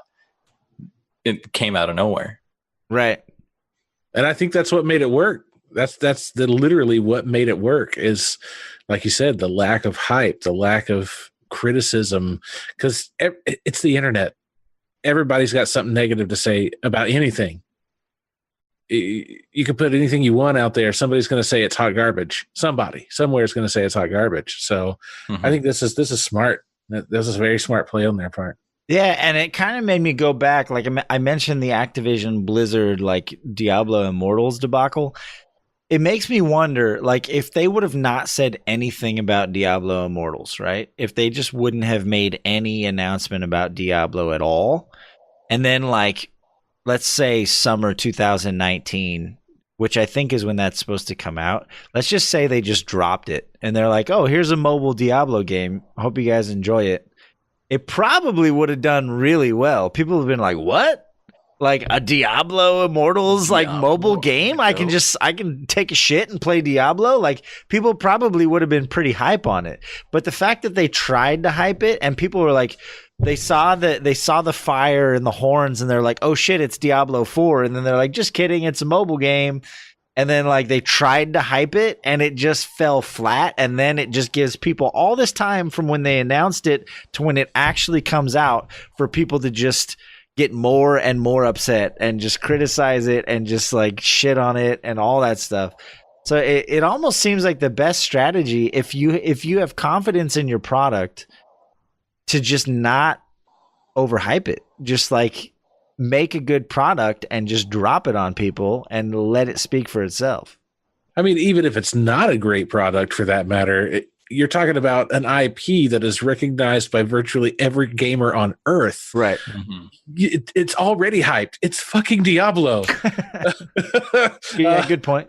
That'd be like trying to hype Mario, which Nintendo still does, but there's no reason Super to. Mario Maker 2. I'm pretty excited about that. Yeah, I'm pretty excited about that. It looks good. Yeah, and I guess it's not that you can't do both, right? And I think since you brought it up, that's a good example of a company who's actually pretty good at doing both. Usually Nintendo does not hype something until they already know that they've got a solid product, right? They know that people like there's such a huge cult following for Mario Maker. Like there's speed runs, there's like, there's dedicated Twitch channels where all they play is Mario Maker. There's, people who spend a significant amount of time designing levels and they had the 4-player like speed run at the AGDQ. Like Mario Maker has a really solid fan base and it's such a cool idea. Like that's something ever since I was a kid, I was like, "Oh, I wish I could design my own Mario level." It's a great product. And so like they already knew, like they waited till the game was pretty much done and they knew, okay, we're going to drop Mario Maker 2 on the Switch. People are going to want it. Like, yep. That's just smart business. Like it's okay to hype something if you know that people are like, you already know that it's gold. And Nintendo, I pretty much almost. Sorry, go ahead. In the exact same vein, Tetris Battle Royale. They just dropped it out of nowhere, and everyone's losing their minds. And it's out right now. I'm sorry. Who is losing their minds? I haven't seen anyone losing their minds. I've been sharing with maybe a lot of my one friends. person. Maybe this one guy I know from this podcast. I'm losing my mind because I didn't expect it at all. It came so far out of left field. I actually thought it was a joke when someone shared it with me. I was like, "No, you're joking. Like, there's no way they'd make a Tetris Battle Royale." And it's like, no, it's 99 players in Tetris all fighting to be the last one alive. It's definitely a cool idea. I'll wait for cross-platform play because I don't own a Switch. Hopefully we'll eventually. But I do like the idea. So, do we know anything more about it other than it's a bunch of people playing Tetris at the same time? Can you like? Because other multiplayer Tetris competitive games, you can like drop stacks on other people, their special moves or stuff like that. Is it just endurance or how? From looking at the Nintendo Direct, they literally show, stacks being pushed from you as the main player off onto someone else. Like there's a sidebar that shows all these other players. And there's like a hit and response system where you can, apparently target people somehow. That part I didn't quite pick up, but yeah, you're definitely pushing stacks off onto other players. I was just watching someone play right before the podcast, and it's like he was getting so like into it. He's like trying to survive, and this dude apparently plays a lot of Tetris, had like 3,000 viewers, and he's just like, you just see him get hit, and like 3 different people hit him with stacks, and it killed him, and he was just so mad because he was like, "Oh, it's so wrong," and it's like, it's Tetris. What do you mean? But that sounds like a battle royale to me. Yeah. I mean, you have a 3-man squad come down on you, just you. Yeah, that's the problem with any of those types of games is like there's always that handful of people who are just infinitely better at it than you. And Tetris, like, I don't know if you've ever watched anyone play like grandmaster level Tetris. It's just disgusting. Like, there's people who will just shit on everyone and run laps around the planet. And so, like, the idea that those people are going to be in the mix, like, how do you even compete with, like, I don't know. Mm-hmm. It's like when I learned that doing an actual Tetris is not even like the best move you can pull off in Tetris. No, there's like T-spins and like it's crazy. I've tried to get into competitive Tetris and I gave up like immediately. they're already too far advanced from the barrier to entry. But I mean, I guess if it's 99 people, even if you end up in the top 10, I guess that's something, right? I don't know. Maybe you can just revel in the 10 or 20 kills you get before you get taken out at, position 35 or 40. So is it Switch only at this point? I think so, yeah. That's a shame. Because I would I actually really enjoy Tetris, and if it ever does come to, I don't own a Switch yet. They've almost got me. Mm-hmm. If that Zelda announcement would have been something other than not that I don't like Link's Awakening. Is that the one it was? I think. Yes. Mm-hmm. I did enjoy Link's Awakening, and the art style looked really cool. By the way, for those in chat who don't know what we're talking about, today Nintendo had one of their Nintendo Direct live streams where they like announce all their new games and stuff. So they remade Link's Awakening. It's an old Game Boy game, and I think they made a Game Boy Color version of it as well. But they completely created the game with modern graphics and this really, really cool cartoony, like artsy style. And as much as I like Link's Awakening, like if it would have been, I don't know. I'm excited. I actually never got to play Link's Awakening. So when I get this game, because I'm buying this game, it's literally going to be me playing it for the first time. And I think it also, going back to our lead in, as far as hyping things goes, this is why Nintendo is so good at it. They waited. It was the end of the Direct. They didn't say a word except for, here's our last announcement. And boom, they played the trailer. And that was it. There was no fanfare. There was no, talking for 10 minutes about it before showing the video. It was just like, boom, here it is. Watch this video. See some gameplay. All right, guys, have fun. I hope you enjoyed. Bye. We're out. Yeah. That's how you do it. Mm-hmm. Reggie pops up. Well, guys, that's all from me. Now I got to go home and play Animal Crossing New Leaf on my Nintendo 3DS.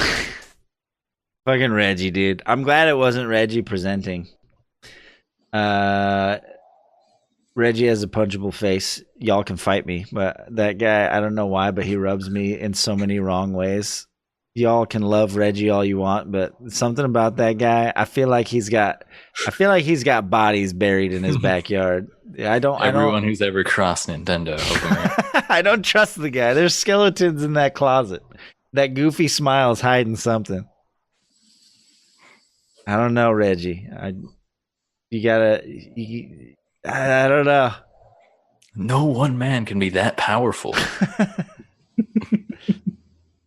So anyway, the overall theme that we're kind of talking about is just the whole hype thing. And I don't know. I have played Apex Legends for many hours, and it's just such a solid game for being a free game.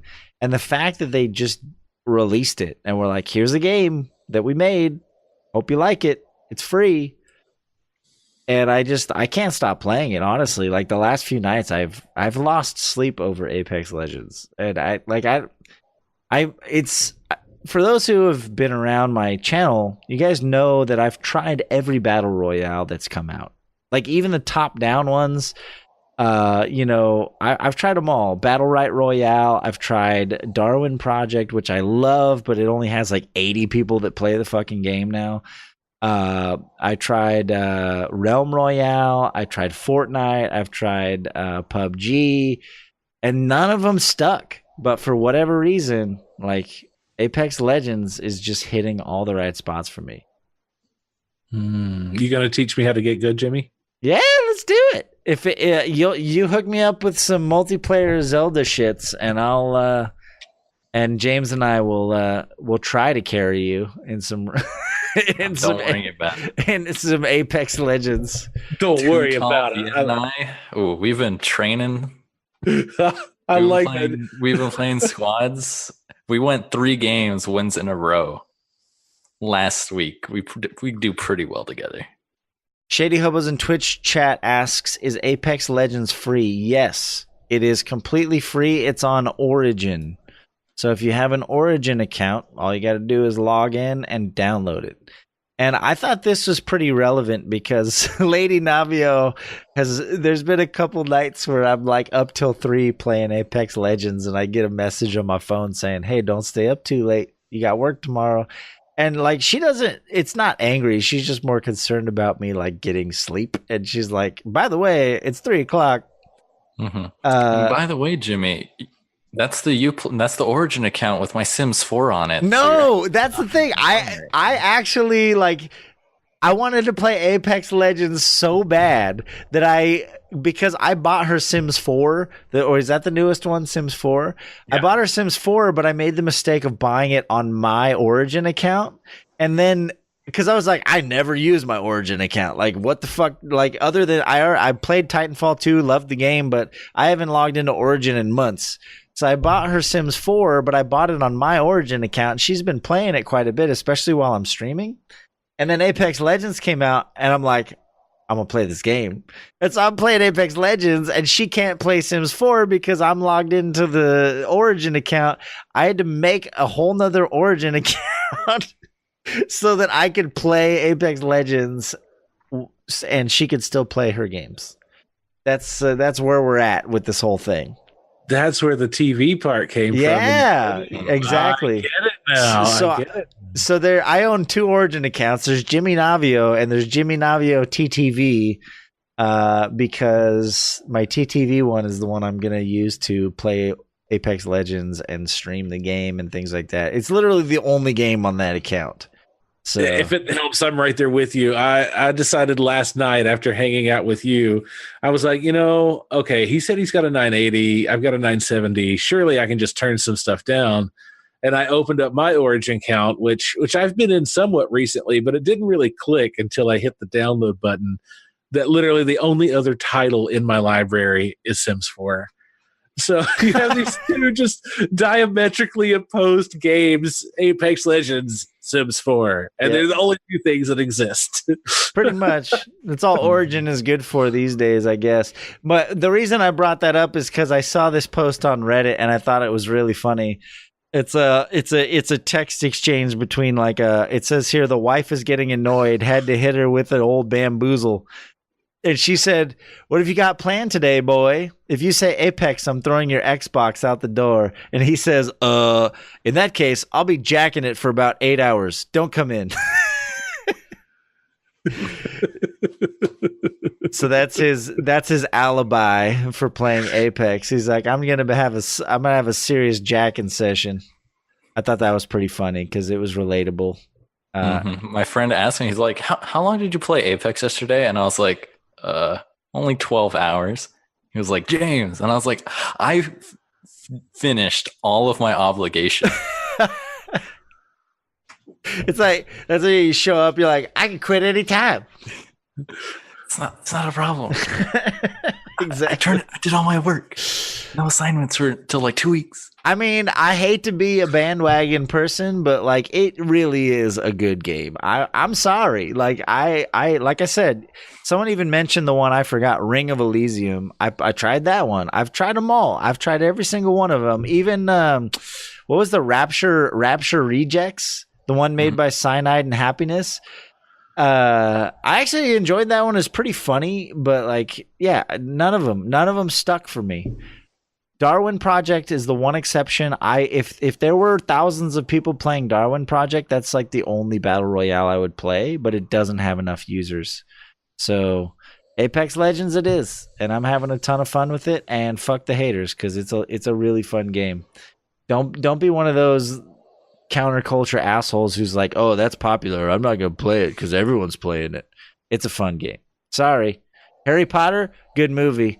Well, you can all hate on it all you want because it was popular, but they were good books. So sometimes things are popular for a reason.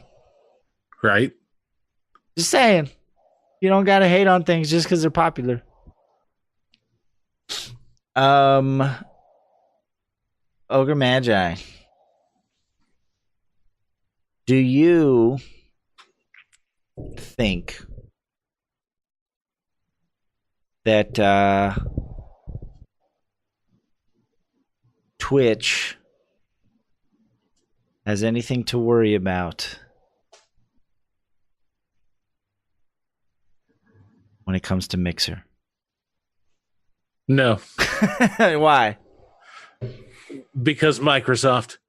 Oh, yeah. Don't get me wrong. I know Microsoft is huge. They've done a lot of stuff. They got their hands in a lot of pots. But I think that is the thing that's really going to ultimately sink Mixer, is that Microsoft keeps its hands in too many different pots already. So they may be investing heavily in it now, but how long is that investment going to last? I don't know, man. I mean, I agree with you, but I also know that Microsoft has a lot of money and they don't like seeing things fail. It's true. Like they're like, oh, Xbox isn't doing well. Oh, we got money. Mm-hmm. We'll just keep it afloat ourselves. What happened with Windows ME? Yeah, but every other. That's the rule of Microsoft. Yeah. So yeah, every other. So Mixer 2.0 will be where it's at. Is that what we'll just wait? That if they do some big overhaul or something, I might seriously look at Mixer. But as it is right now, I have checked out the platform, and there are some neat things when it comes to Mixer. There really are some neat things, but they still got a lot of growing. They're still going through their growing pains. And where I could see the advantage of jumping on that platform early, maybe, it's too much of a crapshoot when I already have something pretty good going here. If you're just a brand new streamer that's looking to go for the first time, shoot, yeah, take Mixer into consideration. But if you've already got something established, there's really no reason to change. Yeah. Mm-hmm. Fair enough. All right. Well, I think we're getting towards the end here. It's been a solid 2 hours, but I think before we go, I do want to get back to those clips because I think it's important that the people know. I had to scroll up real far to find them, but I did find them. So I think we're gonna go ahead and check some of this out. Oh, is this I think this is some makeup action here. Oh, I'm sure. Let's see what we got here. Oh, there's my munchkin. I don't wanna. And my wife. Oh, and there's my misery. Getting those cat lines. Oh, she's giving you like crow's feet. Why would you do that? I have no idea. I don't ask questions with that stuff. I'm just the victim. So she can't make you too attractive. That's true. I mean, it's hard to make this any uglier than it already is, you know. Oh, come on. But it's all good. It was worth it. We did it for charity. Like the worst we raised ever. a surprising amount of money for that stream. Oh, really? Yeah, I want to say that mercy we ended up cracking. Oh, what was my final figure for November? Perfect. Did we break 4,000? Oh, wow. That's. Maybe I'm confusing. That might have been May. Hold on. Let me just pull it up before I open mouth and insert foot here. Well, at this point, I'm watching the second clip, and you're at 1,600. You're at 1,665.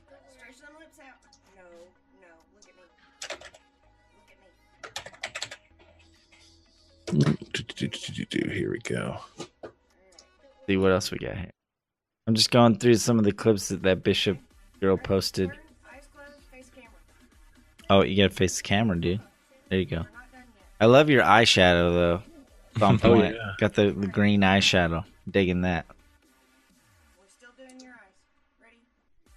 Okay. All right. Turn. Now I am thinking. Okay, these clips are actually from May. Oh, okay. So yeah, these were part of last May's event, and I did actually crack $4,000 on Wow. that stream. Nice. And this was specifically for StackUp.org. Yeah. Mm-hmm. All That's right. As a group, the team that was involved last May raised collectively over $14,000 for StackUp.org. So it was really successful. Really successful. Now, last November, I did just a solo stream. We raised about $1,000. Still very successful because it was kind of just off the hip, no real planning. Hey, it's November. It's call to arms. Let's go. Let's do it. Yeah. Oh, there's the mud mask.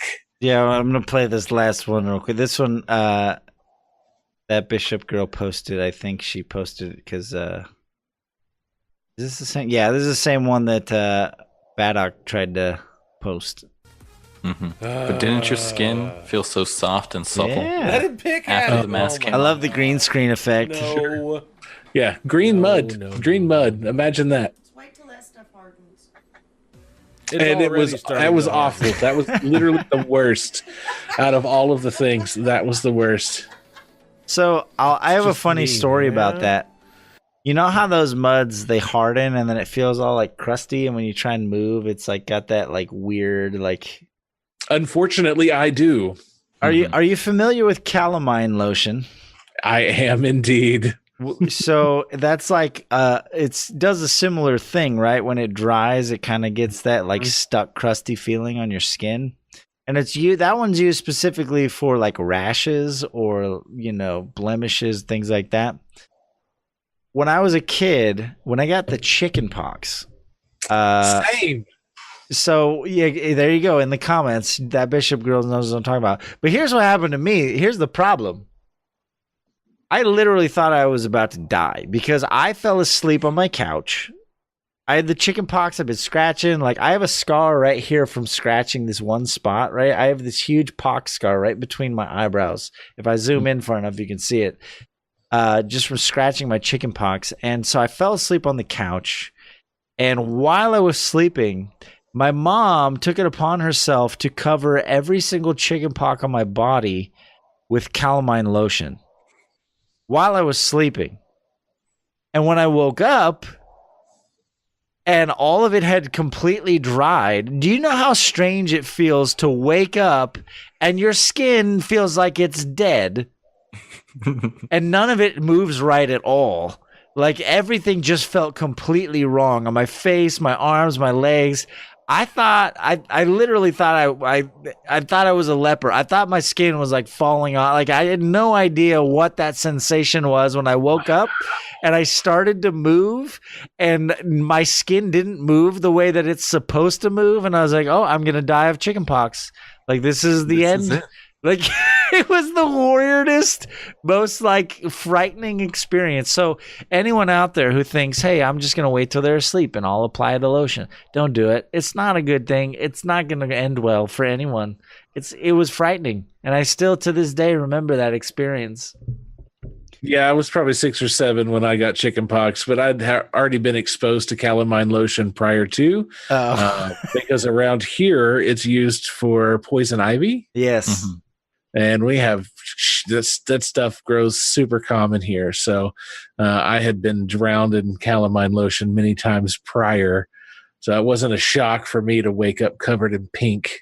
But oof, as someone who's never had it before, especially in pox delirium, I feel bad for you, Jimmy. Yeah, it was pretty It had to be traumatic. I just imagine you walked up to your mother like, Mother, this is it. Why hast thou I knew this day forsaken would me? come. I knew this day would come, but I never knew it'd be so early. Well, and I mean, it doesn't help that I've always been a bit of a hypochondriac. I'm the type of person that's like, I constantly thought I was dying or had cancer. And so to wake up and your skin just feels like it's not your own skin, like, it was I went yelling and screaming and crying to my mother, and she was like, "Oh no, it's just I put some calamine lotion on you. Chill out." And I was like, "Ah!" It was bad. I'm a leopard, Mom. My skin is falling off. No, you're all right, son. You're not dying. It's just lotion. Yeah, it was pretty bad. Anyway, Ogr3Magi, thank you so much for coming and gracing us with your presence. I hope you had a wonderful time here in our little corner of the internet that we like to call the bucket. I did. Good. Tell all your friends. We need to make a checklist of all the Clever Nation people. We need to get them all on here. Get a long list of paper. Long piece of paper. Last we checked, Clever Nation, the Discord is at like 400 members. So I hope you've got some spare pencils. Yeah. Because you're going to be writing names for a while, friendo. I'm down. We do this every week. We got to find guests. Oh, speaking of which, Ogr3Magi, at the very end, I'm going to let you you're going to have a few minutes to plug all your shits. I want the people to know what you're doing. But before that, I do want to put out there for anyone listening, many of you know I'm a member of a team as well. I'm a member of Team DLC, and James has actually recently been added to Team DLC. And there's a member of our team who goes by the name The Luck Charm. Her husband recently started a Kickstarter. It's called Buzzed Puzzles. And basically, it's puzzles geared towards adults. Because a lot of people like doing puzzles, but puzzles suck. Let's be honest. It's usually shitty, like, landscapes or, like, puppies or, family-friendly stuff. And they're like, hey, why don't we make puzzles that, like, maybe a little more mature audiences will enjoy. Not like giant purple penises? Yeah, not straight up porn, but just like, maybe like some really cool art or something that you might want to like use some hodgepodge or some puzzle glue and hang on your wall. They also have a puzzle drinking game, which is really cool. Yeah, no, check it out. Just Google it. It's called Buzzed Puzzles. And I just so happened, JimmyNavio and I recently had dinner with them, and I talked to the Luck Charm's other half, he goes by Prawn on the internets. His name is Josh. He has agreed to come on the podcast. So we're going to talk to him about his Kickstarter, about what he's trying to do. And I'm not sure when it's going to be, but in the next few weeks, we're going to have a podcast with possibly both of them. I'm hoping to have them both. I doxed them. Both of their names is Josh and Stephanie. Their names are on the Kickstarter. They're trying to make this thing a reality. So go check it out, and we're going to have them on the podcast and pick their brains about what it is to start a puzzle company from scratch and to market towards adults. So yeah, hopefully we have that to look forward to. I'll keep you posted. It'll be in the Discord and Twitter once we have a date secured. But yeah, that's coming up. And Ogr3Magi, time is yours. Thank you. Plug your shits. Thank you so much for having me. It has been a hell of a lot of fun. Thank you both. As far as how to get a hold of me, you can use the Twitters. Probably not the best route, but you can at OGR3 to find me there. Of course, twitch.tv is where I live stream /OGR3 MAGI, Ogr3Magi. Discord, OGRE. So Ogre spelled the right way with a hashtag 0066. Those are probably the best ways. If you're just really a big fan of the emails and you want to write me a letter, there is a business email available on my Twitch page. Cool. All right. And we also usually, once this goes up on YouTube, we'll provide all of his social media links as well. And then stackup.org sounds like an amazing organization. If you've got like $20 sitting around, you're like, what am I going to do with this? Should I smoke it? No, you should probably go ahead and just donate it to stackup.org because they're doing great things for disabled veterans out there, and they're involved in the gaming community. So check it out and support it. And the last add-on regarding that is that if you know someone who is serving or has served the country that you feel like would benefit from those services, you literally go to their website and fill out a form. It's Cool. literally that simple. You fill out a form. It will be reviewed by a human being. Can't guarantee you'll get benefits, but it's not going through some automated script to look for keywords. It's literally read by a human pair of eyes. So do it. Do it now. All right. Awesome. Thank you so much for being here. Hopefully you're now officially a Hit the Bucket alum, and you're on my list for eventually we're going to have you back in the future. We have made a pact with ourselves not to have any repeat guests until we hit episode 50. It's kind of our own personal goal. Fair enough. But all bets are off. Once we hit 50, we're hitting everyone up. Everyone who's ever been a guest, we'll have you all on at once. We'll just have like 30 people on the one big voice chat. No, just kidding. Wow. But yeah, it's been a lot of fun. We enjoyed having you here, and we'd love to have you back in the future. And as is our new tradition, at the end of the show, we do like to raid somebody, and we like to ask our guest for a recommendation. Is there someone out there on your follow list or someone that you've recently discovered that you think, hey, let's go see if they're live and check them out? And we'll go drop a raid on them.